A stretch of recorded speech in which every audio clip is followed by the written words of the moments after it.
സംരക്ഷണം നൽകുക എന്നുള്ളത്. അധികാരമേൽക്കുമ്പോ പിണറായി ആയാലും നയനാരായാലും ഉമ്മൻചാണ്ടി ആയാലും ആരാണെങ്കിലും കുഞ്ഞാലിക്കുട്ടി സാഹിബാണെങ്കിലും അധികാരമേൽക്കുമ്പോ നമ്മൾ പറയുന്ന ഒരു സത്യപ്രതിജ്ഞയുണ്ട്. അതിൽ പറയുന്നത് കേരളത്തിലെ ജനങ്ങളെ ജീവനും സ്വത്തിനും സംരക്ഷണം നൽകാൻ ഞാൻ പ്രത്യേകം മമതയോ വിദ്വേഷമോ കൂടാതെ ഭരണം ഏറ്റെടുക്കുന്നു എന്നാണ് അതിന്റെ മാങ്ങ.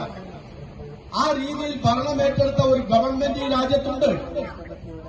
അതിനൊരു വകുപ്പുണ്ട്, ഫോറസ്റ്റ് ഉണ്ട്, വനം വന്യജീവി സംരക്ഷണം എന്ന് പറഞ്ഞിട്ടൊരു വകുപ്പുണ്ട്, ഒരു മന്ത്രിയുണ്ട്, ആഭ്യന്തരമന്ത്രിയുണ്ട്, മുഖ്യമന്ത്രിയുണ്ട്, ആരോഗ്യമന്ത്രിയുണ്ട്.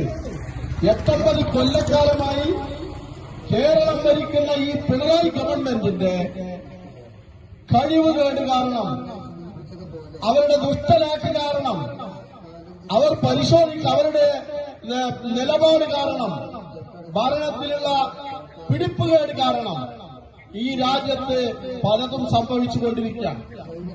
രാജ്യത്തെ ജനങ്ങൾ അക്രമാസക്തരാകുന്നു. MDMA-യും അതുപോലെ രാസലഹരിയും അടിച്ചുകൊണ്ട് ചെറുപ്പക്കാർ മുഴുവൻ നാശായിക്കൊണ്ടിരിക്കുന്ന ഒരു കാലഘട്ടം. സ്കൂളുകളും പരിസരത്തും കലാലയങ്ങളുടെ പരിസരത്തും ലഹരി മാഫിയ വിലസുകയാണ്.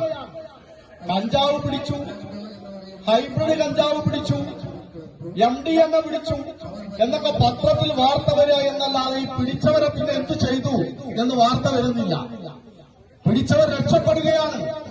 ഗവൺമെന്റിന്റെ പിടിപ്പുകേട് കാരണം അവർ മുഴുവൻ രക്ഷപ്പെട്ടു പോകുകയാണ്. അവർ ജാമ്യത്തിലിറങ്ങി പോകുകയാണ്. അതാണ് ഒരു ഭാഗത്ത്.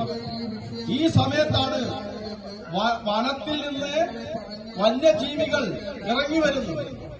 നമ്മളൊക്കെ ഇവിടെ എത്ര കാലമായി താമസിക്കുന്നു? പതിറ്റാണ്ടുകളായി, നൂറ്റാണ്ടുകളായി മഞ്ഞൾപ്പാറയിലും പാന്ത്രയിലും ജനങ്ങൾ താമസിക്കുന്നുണ്ട്. ഈ മല മുഴുവൻ വെട്ടിപ്പൊളിക്കുന്നതിന് മുമ്പ് ഈ പ്രദേശത്ത് ജനവാസം ആരംഭിച്ചിട്ടുണ്ട്. ഇവിടെ മറ്റ് കമ്പനിക്കാരൊക്കെ വന്ന് ആ കാലഘട്ടത്തിൽ സഖാവ് കുഞ്ഞാലിയും ആര്യാടൻ